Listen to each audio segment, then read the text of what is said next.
The breaking news comes from Washington, and we are on it right now. The acting director of the U.S. National Intelligence Agency is speaking to members of Congress. His name is Joseph Maguire. He's talking about that complaint made by a whistleblower. Don't know the identity of that person, but it's the complaint that has put a call between Donald Trump and the president of Ukraine from July into the spotlight. And some say it shows Trump abused his power by asking Ukraine's leader to investigate Joe Biden. And the complaint, which, by the way, was released today to the public, says the White House tried to lock down details of that call. So Maguire is defending the whistleblower, but he is also facing very tough questions from Democrats about why he did not bring that complaint to Congress much earlier.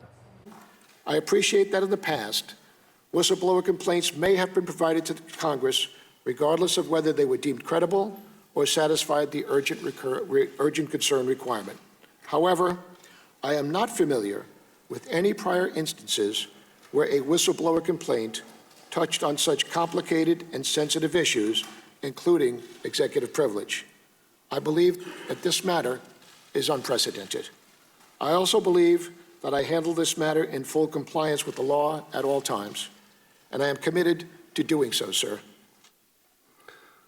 Would you agree that the whistleblower complaint alleges serious wrongdoing by the President of the United States? The whistleblower complaint involved the allegation of that. It is not for me in the intelligence community to decide how the President conducts his foreign policy or his interaction with leaders of other countries, sir. Mr. Chairman, my job is to support and lead the entire intelligence community. That individual works for me. Therefore, it is my job to make sure that I support and defend that person. You don't have any reason to accuse them of disloyalty to our country or suggest they're beholden to some other country, do you? Sir, absolutely not. I believe that the whistleblower followed the steps every step of the way. However, the statute was one in this situation involving the President of the United States, who is not in the intelligence community or matters underneath my supervision, did not meet the criteria for urgent concern. Well, I'm just asking about the whistleblower right now. I think the whistleblower did the right thing. I think he followed the law every step of the way. CBC senior Washington editor Lindsay Duncombe is on this story. She is live at Capitol Hill. What are the main points then, if you could walk me through those, Lindsay, that are coming out of this today? This whistleblower complaint, which is something that we have all been waiting to see, is based on multiple reports, multiple conversations that this whistleblower says he or she had with White House officials. So it is not someone who is listening in on that call, which we now have the transcript for, but someone who is concerned about the kind of things people in the White House were telling him and what the whistleblower says, what he was being told, or that person was being told, is that people were deeply disturbed about the content of that call, that people inside the White House were worried that Donald Trump was using his relationship with the president of Ukraine for personal gain in that conversation where he brought up Joe Biden and asked for a favor from the president of Ukraine. But the other thing that's a big takeaway here is what happened next. And according to the whistleblower's complaint, what happened next looks like an attempt to cover up the contents of that call and the efforts that the president was making or appeared to have been making in persuading Ukraine. The officials told the whistleblower that they wanted a lockdown of information related to the president's call with the president of Ukraine, and that they were taking unusual steps to make sure that that information was treated differently than other phone calls that may have happened. Here's what the transcript of that complaint says. It says, according to multiple White House officials, the transcript of the president's call was placed into a computer system managed directly by the NSC. Some officials voiced concerns internally that this would be abuse of the system. Goes on to say that according to White House officials, this was not the first time under this administration that a presidential transcript was placed into the code word level system solely for the purpose of protecting politically sensitive rather than nationally security sensitive information. So the picture that it paints is a president who was using his office, according to the complaint, for his own personal gain. But this is not something that was necessarily witnessed firsthand by the whistleblower, something that was coming to that person in terms of information from other White House officials. And many viewers have been watching. We're streaming this on CBC. Joseph Maguire sitting there being, dealing with all of those questions. How is the acting DNI being received there? Well, he is facing tough questions because by law, a whistleblower complaint that is deemed by the internal watchdog as credible and urgent should go directly to Congress, not to the White House or to the Department of Justice. But in justifying why, that's exactly what what happened, that legal opinion was sought instead of taking it to Congress. The acting director of intelligence is defending himself, saying this was an unprecedented situation. He was worried because we were dealing with the President of the United States that there may be issues of executive privilege. Here's what he sounds like defending the process that got us here. It was not stonewalling. I didn't receive direction from anybody. I was just trying to work through the process and the law the way it is written. I have to comply with the way the law is, not the way some people would like it to be. And if I could do otherwise, it would have been much more convenient for me, Congressman. And big picture, why all of the things that happened after this complaint was filed is so important, Suhana, is because the idea of what is an impeachable offense here, what is an abuse of power, isn't just the conversation that Donald Trump had with the president of Ukraine.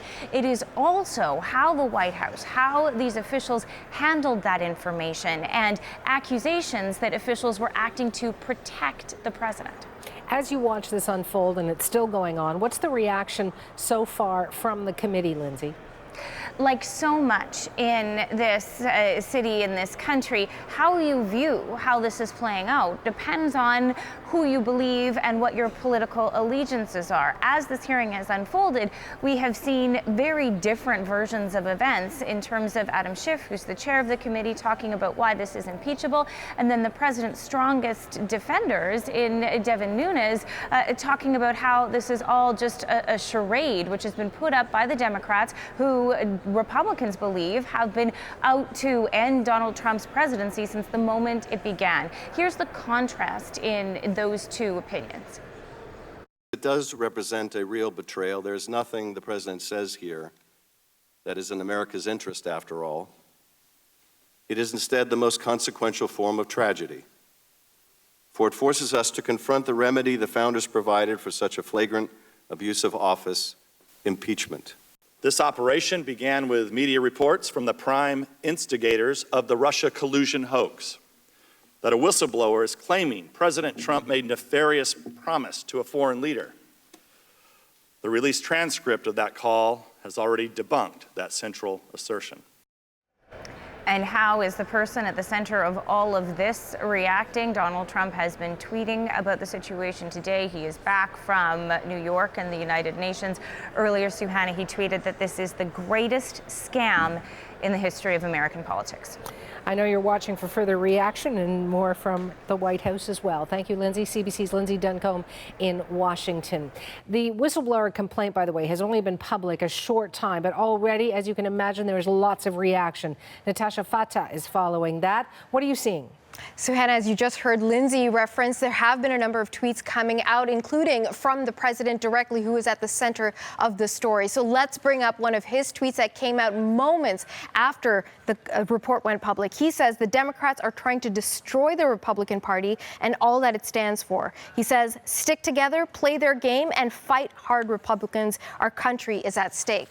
Okay, so there's the president accusing the Democrats of misbehaving. Well, let's think about how the Democrats have been responding this morning. Ever since this report became public, was posted online, it was there for everyone to see. We heard from California Representative Eric Swalwell. Now, he's a member of the House Judiciary Committee and the House Intelligence Committee. And for him, there were three clear takeaways: that the White House administration, including Rudy Giuliani, were working to get Ukraine to, quote, play ball in the president's schemes. That's how he has described it. He also says on multiple occasions Trump's transcripts were hidden to protect his political sensitivities, his political motivations. And then finally, there are massive cover-up efforts taking place within the administration. Some pretty scathing response coming from that end. Let's take a look at another tweet, this time coming from a Democrat in Florida. This is Representative Val Demings, who read the transcript, and here's what she says. Stop a minute. Stop. Read this, the first line of the whistleblower complaint. The President of the United States is using power of his office to solicit interference from a foreign country in the 2020 U.S. election.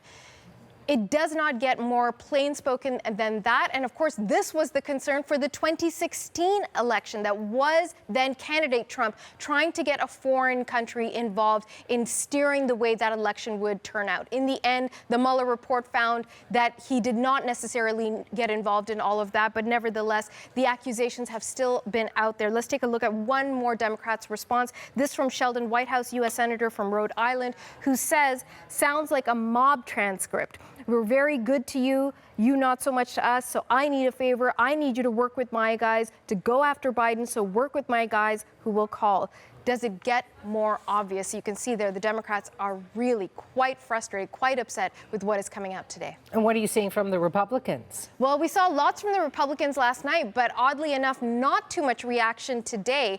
Last night it was being described as sort of circling the wagons around the president. This morning, for the most part, they're keeping quiet. We have heard from one Republican, Mike Turner, who is in the committee. Let's have a listen to him. He's being critical of the president. Now, I've read the complaint, and I've read the transcript of the conversation with the president and the president of Ukraine. Concerning that conversation, I want to say to the president, this is not okay. That conversation is not okay, and I think it's disappointing to the American public when they read the transcript. He did go on to say during that committee that he was critical also of the Democrats and how the Democrats are using this situation to create division. So whichever side one is on this argument, Suhana, certainly the divisions are getting deeper and deeper, and they're going to get uglier as the day proceeds. I know you're on it. Thank you, Natasha. You're welcome.